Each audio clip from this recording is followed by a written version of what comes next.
Good afternoon and welcome to CBP Travel Chat.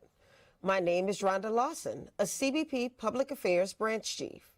Before we begin, our thoughts are with those impacted by the tragedy at the Francis Scott Key Bridge in Baltimore. Our hearts go out to the families of those involved and to the teams engaged in recovery efforts. The United States is in the midst of spring break and will soon be making plans for summer travel. Joining me today are a distinguished panel of experts from CBP's travel team with tips on how you can stay travel ready this season. To my right is Erin Bowker, Director of the Office of Field Operations Communications Office. Next is Stephen Krupinski, Program Manager for the CBP Pre-Clearance Program. Next is Andrea Sinclair, Agricultural Operations Manager. And last but not least is Brendan Blackmer. He's the Branch Chief for CBP's Trusted Traveler Programs. I'd first like to start with Mr. Bowker. Can you talk for a minute on how the Office of Field Operations supports travel? Sure, absolutely. Office of Field Operations is the largest component in CBP. They're responsible for border security mission, which includes anti-terrorism, enforcing our immigration laws, anti-smuggling, trade, compliance, agriculture protection, making sure dangerous narcotics don't enter our country. But part of that is also ensuring the facilitation of lawful trade and travel. CBP, and more specifically OFO, over the last couple of years has really invested in improving the traveler experience. And one way we've done that is through leveraging technology. And so now when travelers come into the United States, a lot of what used to be a manual process has become automated, which allows the officer to really focus on the inspection and streamlines that entire inspection process. So for example, when you land now, you go through simplified arrival, facial comparison technology. It takes your picture, compares it to your passport photo automatically. The data is automatically entered into the system. The officer can focus on the inspection, therefore reducing all that manual stuff, which just takes time because you still do have to go through the inspection process. We've also spent the last couple of years working on a lot of our mobile technology, our mobile applications. So you have Global Entry Mobile, you have ESTA Mobile for our visa waiver travelers, you have mobile passport control, where now you can enter some of this information in advance of arriving through the application. And then when you land, by the time you get up to the booth, everything's already there. So it's a really streamlined inspection process. So imagine you're traveling with kids, you don't have to fumble for all those documents anymore. Everything's kind of automatically entered. So what that's enabled us to do is, as the volume of travelers is increasing over the last couple of years, we're really seeing a massive increase. Some of our large airports, 30-40% increase in travelers. It's allowed us to keep our wait times at the same level or even reduced. And this is all through leveraging technology. I know that's going to be a game changer for a lot of travelers, because once we've been on a trip, let's say we're going someplace like Africa and we're 17 miles, we've on this 17-hour trip, and now we're coming back to the United States and we just want to go home. We don't want to stand in long lines. So I think that the fact that this technology has decreased wait times is going to be a game changer for a lot of people. Yeah, absolutely. And now that we're gearing up towards our summer travel, we're in spring right now, which is great. But if you think about if you're coming in 3-4 months from now, start signing up for some of these programs. Apply for your Trusted Traveler, download the MPC app, get yourself ready to come in here. That would be great. Now, another program that I don't think a lot of people realize that we have is the pre-clearance program. Can you talk a bit about that, Mr. Krupinski?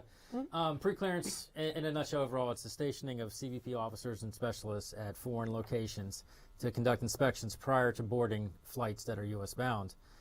So basically, you're going through everything you would at, say, JFK or Atlanta, but you're doing it in Toronto or Dublin or Aruba, so you come back from vacation. So once you land in the U.S., you bypass CBP and you bypass TSA for connecting flights. So basically, you just either go home, catch your connecting flight, and move on from there. So it makes the process a lot quicker by doing it on the front end than on the back end. Currently, we are in 6 countries at 15 different ports, and we have over 600 officers and specialists stationed at those locations. So how can a person find out, let's say they are about to take a vacation and you want to find out if pre-clearance is available in the country where they're going to be visiting? So we are online, cbp.gov/preclearance, or just type in CBP preclearance and it'll come up. It'll tell you the 15 locations we're at, and it'll have the hours of operations that we have there, because sometimes there are flights before or after our hours of operation, and you will have to go through CBP here in the States. Also, the airports themselves have up-to-date information on travel times, peak hours, wait times, all that kind of stuff. And also we have a lot of stuff internally to show you the best times if you want to do, as Mr. Belker just said, different types of enrollments in certain things. We have enrollment on arrival for global entry, Nexus, so we have that at all locations in pre-clearance. Oh, that's amazing. So I think that's probably a lot that people just don't even think about. So it's good that we're doing this discussion today. Now, Ms. Sinclair, a lot of times when we travel, we're going places and we're seeing all of these exotic things that we just want to bring home, and we want to flex on our friends and say, look at this wonderful wine or this great food that I brought back. They may not be able to bring some of that into the United States. You're correct. All across the country, we have agriculture specialists who are located in the airports, at the seaports, and on the land border. And our primary mission is to prevent the introduction of foreign pests and diseases, and those come in on those food items that you discussed, right? So if you have someone who goes to Italy and they want to bring back a leg of ham, right? There are regulations that prevent that. So in the passenger environment, we tell you, please declare everything when you arrive. But if you want to make sure you can bring it in, we have curated a site, cbp.gov/travel, know before you go.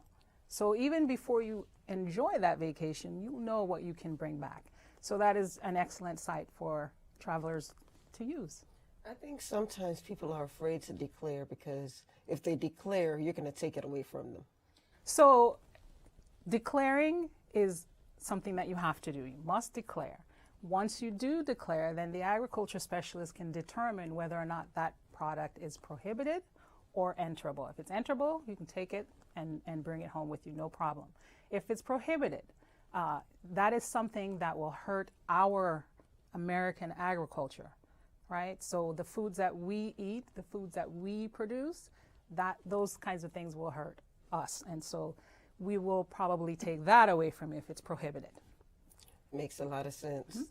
Now, Mr. Blackmon, one of the most popular programs that we have is the Global Entry Program, but there are also other programs within the Trusted Traveler Program. Do you want to talk a bit about those? Yeah, thank you. And just as Director Bowker mentioned, one of the big missions under CBP is facilitating lawful trade and travel, and that's basically the core of what's at the Trusted Traveler Program. So we operate 4 Trusted Traveler programs. The 3 most people interact with are Global Entry for all the air travel into the U.S., Sentry, which is for people driving into the U.S. from Mexico, and Nexus, which is for people, we run that jointly with the Canadian government, and that's for entering Canada or entering the U.S. over that northern land border by air, land, and sea.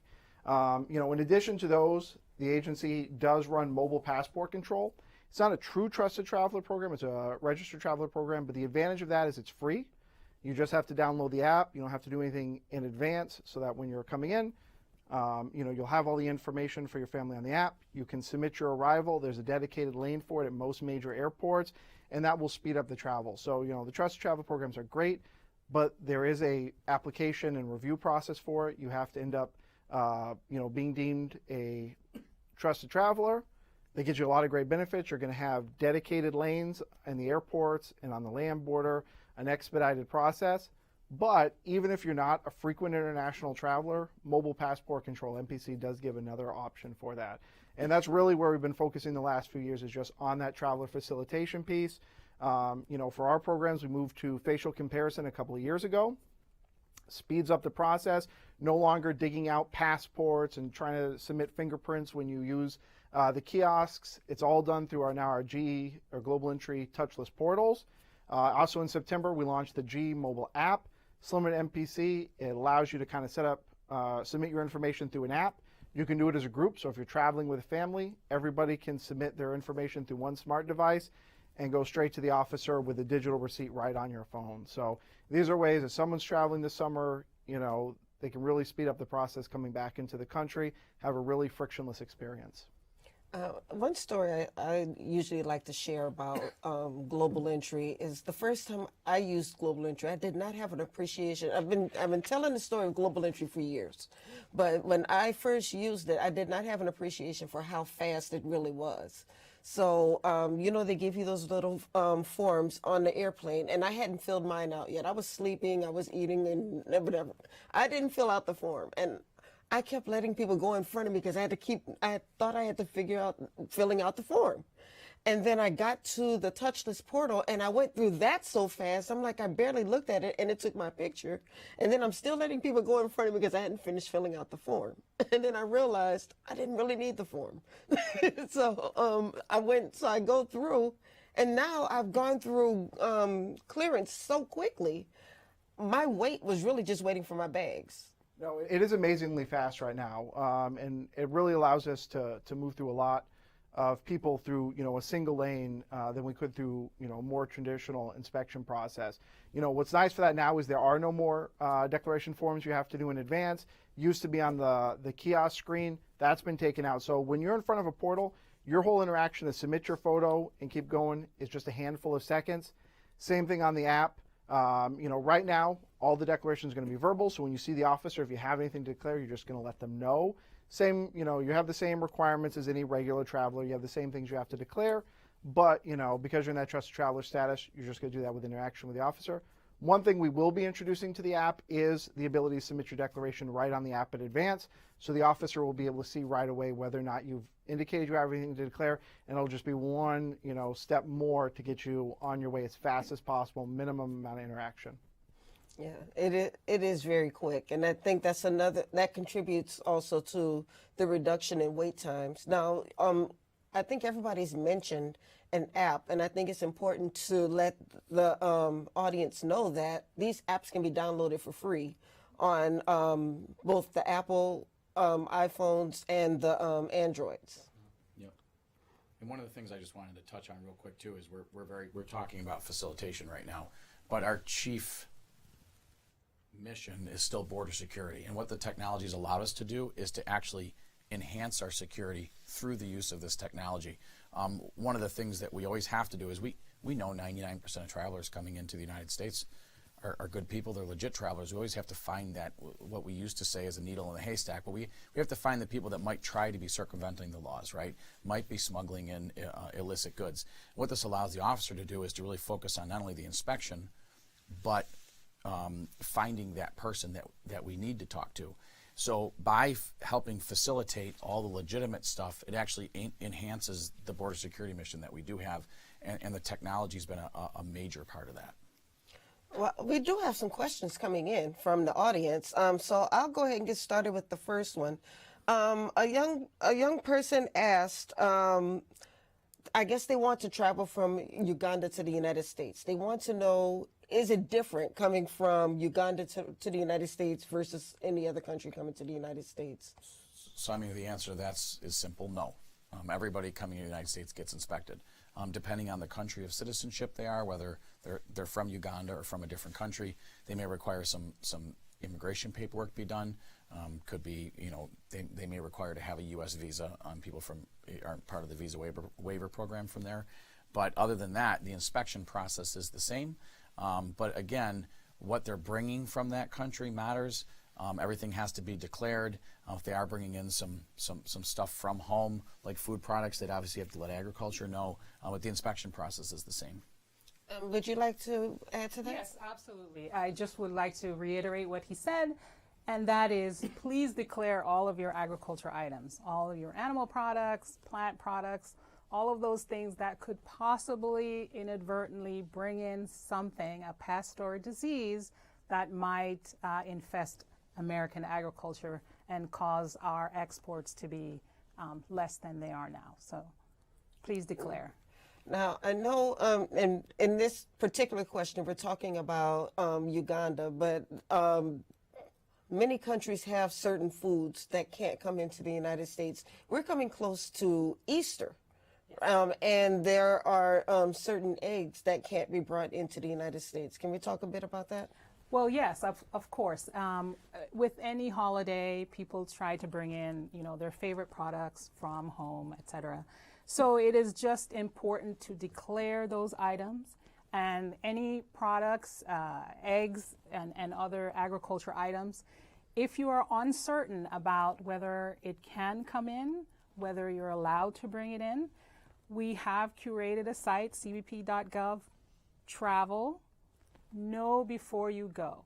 So even before you travel, you can find out if that item can come into the U.S. And certainly once you arrive, please declare all of your goods, and then the agriculture specialist can adjudicate, what you've brought in and what you can take home. And the know before you go counts for everything. So Absolutely. it covers all the stuff you can travel with. So, it could be things from tobacco and liquor products. It could be how much currency you're traveling with. It sort of lays out all those laws and regulations so that the traveler can be educated to say, okay, well, I am traveling with $20,000. That's fine. You just have to declare it and fill a form out. It's not against the law. You just are required to declare it. So it's a really good resource for travelers to use. Now, moving over to you, Mr. Kropinski, as we're talking about declaring, when it comes to pre-clearance, do they do all of this declaring on the front end? Absolutely, it's the same. Just imagine you're landing at JFK, Atlanta, LAX. Same procedures, policies and procedures. Director Bowker hit upon something I was going to touch upon is currency. We do see some people maybe going to some casinos overseas at some of these locations, and they don't declare. So we do take that money if you don't declare, and there is a penalty or fine associated with it. So make sure you're upfront with it, because if you don't, and you get multiple chances to declare, whether it's food or anything else, because you'll be asked, primary, secondary, again and again, and then because it's all documented. So just be upfront. If you had a winning streak at one of the casinos out there, that's fine. Just let us know, because it will be seized if you don't. If we have to find it, it's always best to be upfront. But no difference, say, coming from Nassau or landing in Miami. Same policies and procedures.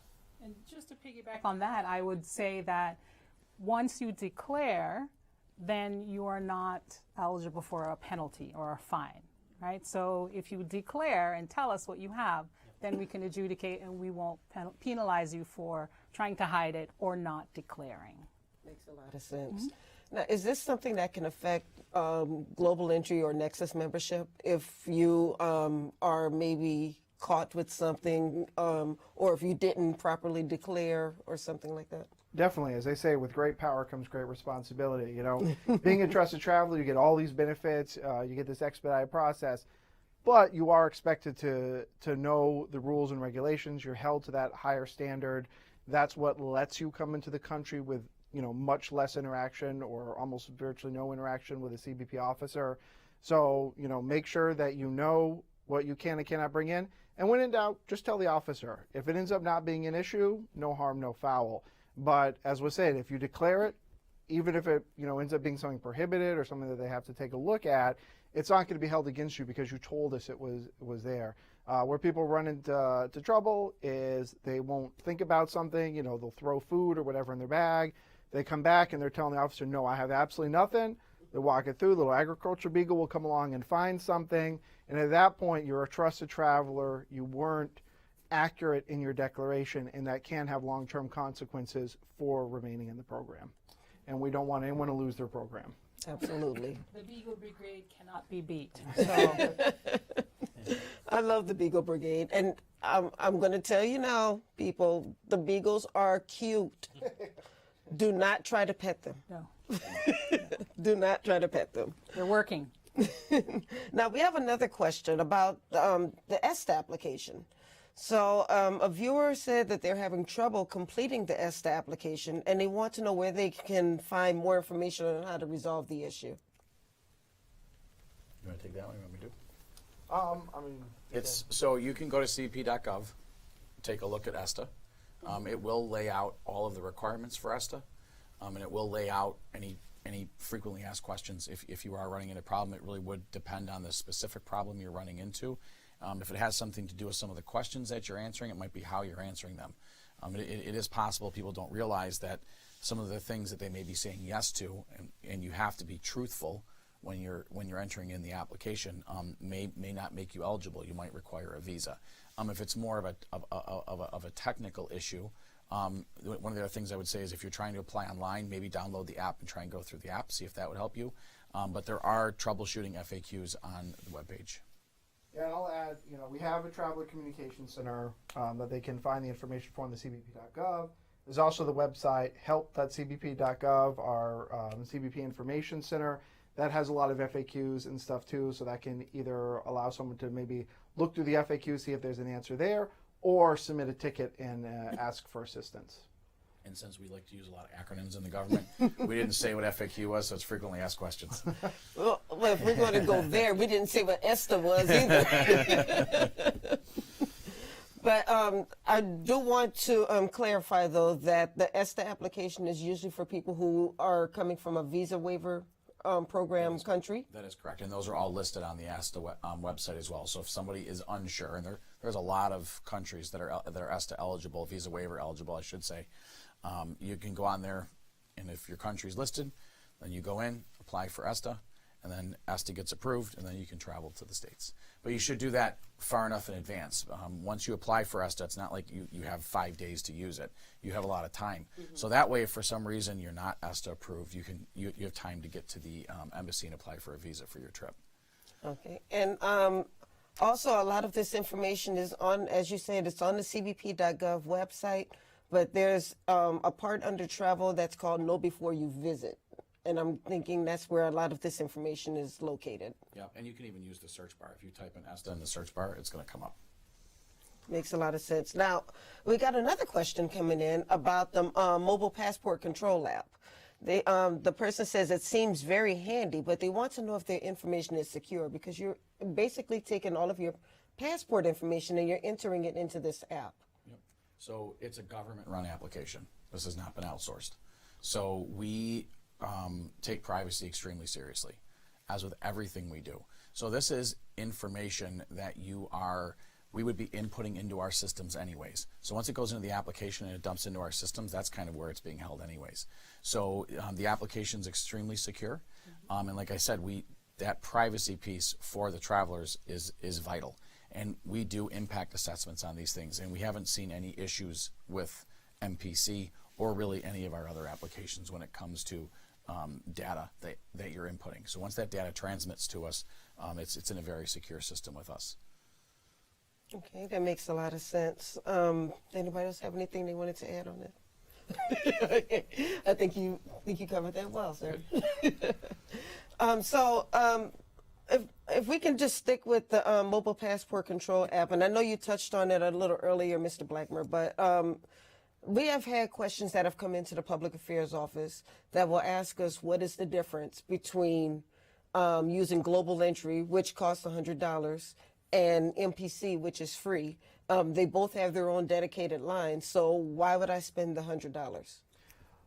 Oh, that's a very good question. So, and it's going to depend on the individual. So, Global Entry gives you the most benefits. It's got those dedicated lanes at more airports. It's going to give you a more consistent experience across more airports where you're guaranteed, hey, it's only going to take me, this amount of time, no matter how busy, that federal inspection station is. It's only going to take me this to get long. Global Entry includes TSA PreCheck too, so you're getting another whole program as a benefit on top of it. But it really is designed for, more for frequent travelers, frequent traveling families and stuff like that. So if you're an individual who may not travel as much, or maybe you've applied for Global Entry and you're waiting to get through the whole process, but you have an international trip coming up, that mobile passport control is another option. It's not in quite as many places, but it's still in almost every major U.S. airport. It's going to have a dedicated lane, and it will still give you a faster experience. So again, the gold standard is kind of like Global Entry, in my opinion, run the program, but MPC provides a lot of benefits. And for those who probably travel internationally, on a regular basis or once in a while, MPC is probably, just a lot easier. It's also nice if, let's say, you are a frequent international business traveler, but now you only occasionally travel with your family. Well, when you travel, you may get Global Entry, and that may be a benefit. But now when you're traveling with your family, it's not worth it to get, Global Entry and pay for the whole family. With MPC, you can still report the arrival of the whole family through one smart device. use that dedicated lane and still get a better experience, than arriving without providing your information in advance. And the reason global entry becomes a little bit more streamlined is because you're applying to a program. You're submitting all your information in advance. So it enables us to do all that screening in advance. So when the officer's doing their final inspection, there's a lot of things we already know. So there's a lot of things we don't have to ask, we don't have to talk about. They can focus just on what's in front of them right then and there, because they've already been pre-screened and pre-vetted. Okay, well, now we have another question that's come in. What problems can there be if we have an additional letter of travel authorization? They didn't give me any details on the question. I think in order to answer that, we would have to know what was meant by travel authorization. Okay, so maybe the person who posted this question, if you can give us a little bit more clarity on what you're asking, we could try to get that answered on air. So that's the most we can do with that one for right now. Let's move. Okay, we have another question that just came in. The person said that they were stopped at customs because they had pepperoni on a pizza. They want to know why that was. So again, it goes back to declaring all your items when you come into the United States. Another thing is meat products can sometimes carry diseases. And even if you get something off the airport or off the airplane, those items still are not American products and could still come in with risks. And so we tell the passenger, please declare the item, and most of those items, especially swine products, pork products, I know that the folks out there have heard of African swine fever or some of those swine diseases that are out there. What we're trying to do is protect our agriculture from a passenger inadvertently bringing something in that is of risk, produces a risk here for us. And there are probably a lot of things that, like, well, we have pepperoni in the United States. Why is this different? Right. So if we go to the regulations for importation of products, then there are a lot of requirements that go along with that for the commercial environment. Normally, as a passenger bringing these items in, you haven't met any of those regulations, and so they do still pose a risk to American agriculture, and that's why those items are prohibited. So don't bring the pizza. Eat the pizza there. Eat the pizza, right? Now, there is also a website, Don't Pack a Pest. That is correct. So in conjunction with USDA, we have a program called Don't Pack a Pest, and it really just focuses on passengers being aware of what they're bringing back, and inadvertently things like pests can sort of hitchhike on your suitcase and in your luggage. And so we want passengers to be aware of what they are possibly bringing back. And then, of course, if you encounter anything, the agriculture specialists are the ones that would be able to mitigate that kind of risk. Yeah, and I'll tell you, the agriculture specialists, a lot of them are very young.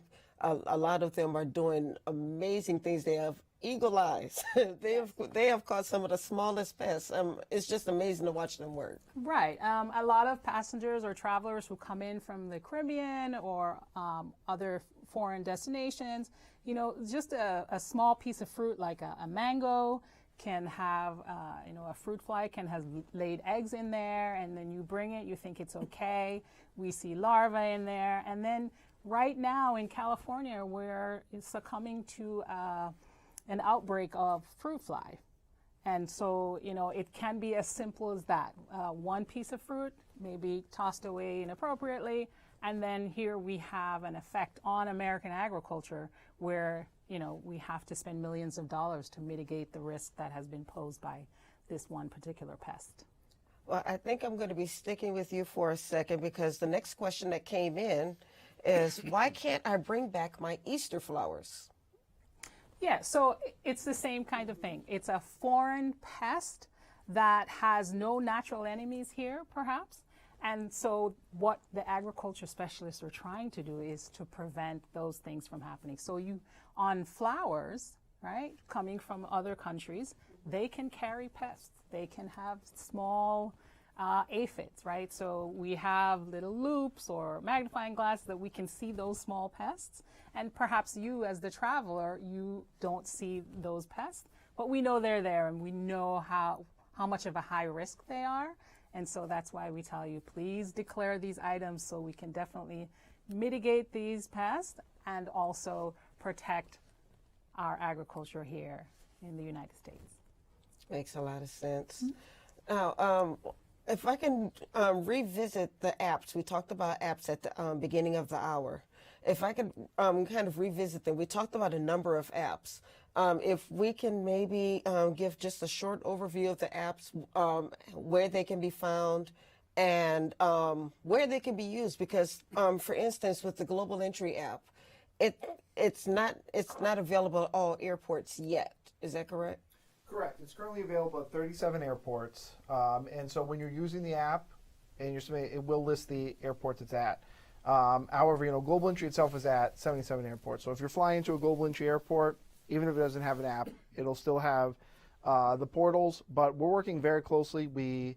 As I said, we're at 37 right now. We expect to be launching all of our pre-clearance locations mid-April, and we're hoping to be at all major U.S. airports by the June timeframe as we get into summer travel. So if you're checking that app, you are going to see more and more airports added regularly. But even if you're at an airport that doesn't have the mobile app as an option, you're going to have those Global Entry touchless portals. You're still going to have a dedicated lane. You're still going to have a very fast experience. Okay, and they can find that on the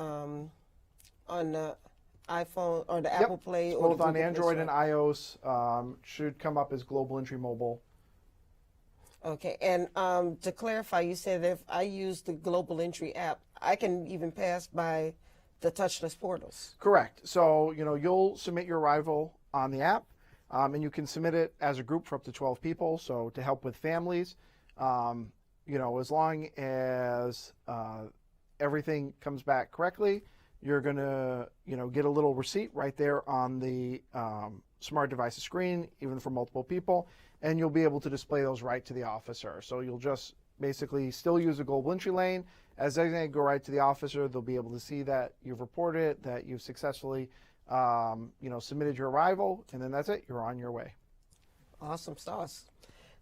Ma'am, for you said that we can use the CBP One app, correct? So most people know the CBP One application used for in the immigration arena.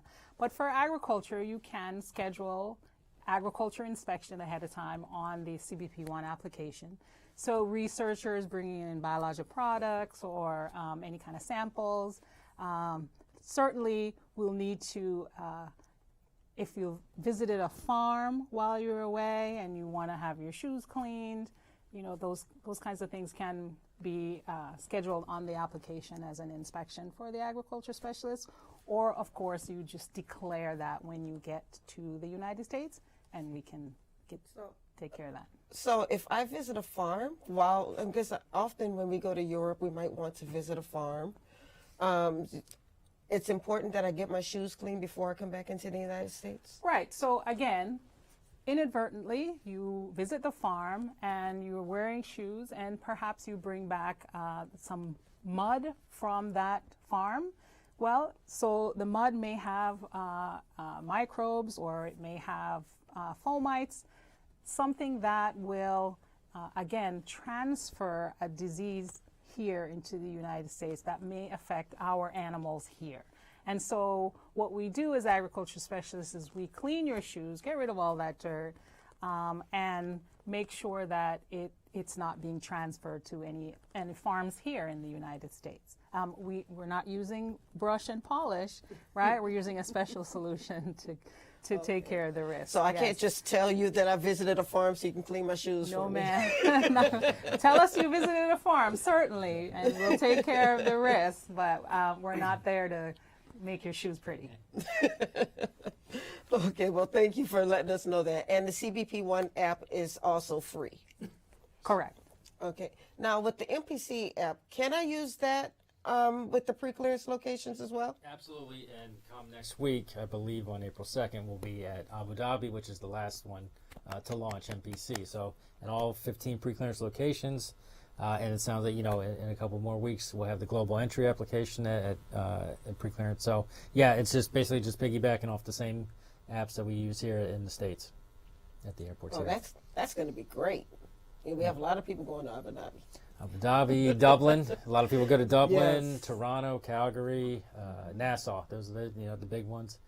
Toronto last year we had over 6 million U.S. bound passengers, and if you put that in comparison, it would be our third or fourth largest airport in the U.S. if we put them in line with Atlanta, Chicago, JFK, LAX. Wow. Now, there's also the ESTA app. Yep. Okay, and that can also be found in the same Google Play and Apple Play stores. Yeah, it's still an application required for visa waiver program countries, travelers, but they can just do it from their phone. They can input their information from their phone versus going onto a computer and doing it. Okay, so these are game changers for you if you are planning on traveling. So make sure you download these apps and use them. And it's probably also important to point out that you do not need a third party company to help you to apply for or download these apps. You don't need a third party company to apply for your I-94 or your ESTA or global entry. And we see that quite a bit. Where we get a lot of questions that come into the public affairs office saying, somebody charged me hundreds of dollars more, and my Nexus application is only $50, but they charged me something like $200. And from what I've been told, that although these places aren't necessarily illegal, they're not necessary. You don't know where you are putting your information when you go through that third party. Is that correct? Yes. It's correct, yeah. Absolutely. So I would say, the nice thing about downloading the app is they're all, run by CBP. So hey, I've got that official CBP app. This data is just between me and the U.S. government, and that's secure. But again, for the websites, the biggest thing is make sure that, if you're going to apply for Trusted Traveler, you're accessing ESTA or something like that, make sure it's the .gov site, .gov. That's where people, do it, is you'll do a Google search. You may get multiple responses that come back. There are websites out there that, charge an extra fee to facilitate. And so, we don't endorse any of those. We don't work with them. So just from the government standpoint, if you go to the .gov site, you'll always pay, basically just the cost of whatever you're doing, that program or whatever. And you'll know that you're only interacting with the federal government. You're not passing your data through a third-party website. Okay, now we do have another question that came in. The person asked, why do the people of the Commonwealth of Puerto Rico, or why can they not send food with pork meat to the mainland? And I think you touched on that a little bit, Ms. Sinclair. She says that people from Hawaii can do it, and that Puerto Rico is part of the United States as well. So each country or island has their own disease status based on the findings of USDA. And so whatever outbreaks or risks they have. So that is how we evaluate how, which items are prohibited and how we react to items coming from that particular location. Okay. Yeah. Next question is where the question disappeared. I think it's coming back. But we did have a question that came in that asked, how is travel on a cruise ship different from traveling on the airplane? I'm guessing they're talking about paperwork-wise. Yeah, for closed-loop cruises are very different as far as documentation and identification is concerned, but going through the CBP inspection when you return is the same. So you can still use the benefits of things like global entry. Some of our cruise terminals have already installed simplified arrival, so you can still use facial comparison to help with streamline that process for U.S. citizens. Obviously, You have the ability to opt out of facial if you want to, but it is a more streamlined process for sure. But there is no difference in the inspection process when it comes to coming back from a closed loop cruise. The only difference is what the required documentation is. Cruise ships, kind of are a unique environment coming back, where you just have so many people on board, 3, 4, sometimes 5,000 individuals. And the way, you disembark from a cruise ship is by zones more than, on a plane where everyone starts at the front and goes off. So there are some differences there. I will say though, and maybe Director Backer has a little more, but, there's a lot of exciting stuff the agency is looking at down in Miami. They are working with, again, using facial comparison and having as a way of checking people on and off of the cruise ship to speed up that processing experience. So there's, a lot of ways that the agency continues to use technology, even in, more complicated environments, to kind of just speed up that process, speed up that interaction, and make it faster and smoother for the majority of travelers. And just like you should not take items off of a plane, food items off of a plane, so the same thing occurs from the cruise ship. I'm sure that probably happens a little bit more. People want to bring the food home. Enjoy the food on the cruise ship. Come home happy. We had a question. Where can I get my travel history? This is for a person who's a visa holder. I guess they want to know where they can access their travel history. So anything stored in CBP data systems, you're not able to access. That is a secured database.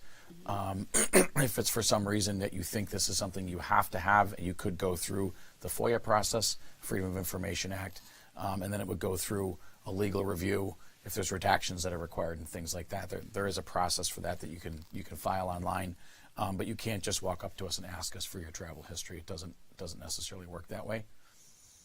And I don't know if this is exactly the question, but years ago, CBP digitized the I-94 experience. So for people who traveled years ago, obviously you got this big paper thing that they would stamp up and you would have to keep with it. All that's online now. So if you're talking about like a specific arrival in the U.S., you want to verify, your class of admission if you came in as a worker or whatever, and you want to be able to access that I-94 for, different benefits or reasons or whatever, you can do that all online now. So that's something that you can just go online. There's the I-94 website that CBP operates. You can put in your information and you can actually pull up your I-94 document, print it out if you need it for, depending on what kind of, period you are in the U.S., for your employer, for getting a driver's license or different, functions like that people need to be able to access their I-94, students and groups like that. Okay. And if I could stay with you, another question that came in, and this is really probably a little bit more on the TSA side, but they're asking what is a KTN, which is a known travel number. The person was asked at an airport when they tried to do TSA pre-check. Yeah, so KTN, known traveler number, is how you get TSA pre-check. Now, you can get a KTN by applying for TSA pre-check directly, in which case you're issued a KTN known traveler number by TSA. However, if you sign up for Global Entry, for example, you get, we provide a pass ID or membership ID. That 9-digit number will also serve as a known traveler number for TSA. So, and that's an important distinction. I know a lot of people who join Global Entry, we do send a card to most Global Entry members, but that card is really only for the land border. That's the purpose behind it, is it's a kind of reciprocal benefit. If you're driving into the U.S. from Canada or Mexico, you get to use those Sentry and Nexus programs on the border. But that's all the card is for. When you're flying, right now your face or your passport, that is your access to Global Entry. We know that you're a Global Entry member because you provide your information in advance. That covers you for CBP. For TSA, it's based off that membership number. So when you're booking your information, you put in that known traveler number for Global Entry, for example, your pass ID, your membership number, and that will get you the pre-check on your boarding pass. And I know for myself, I have, Global Entry. If you have, an airline profile or whatever, there is a space to put that information right in there. That way, when you book through your airline of choice or your airlines of choice, that information will always get added to your reservation, and therefore you'll see pre-check on your boarding pass. And a final question, and I think it kind of affects global entry membership or TTP membership, I should say. But often when people are traveling to certain countries, they like to come back with certain products that we may not want our kids to eat, so to speak, edibles.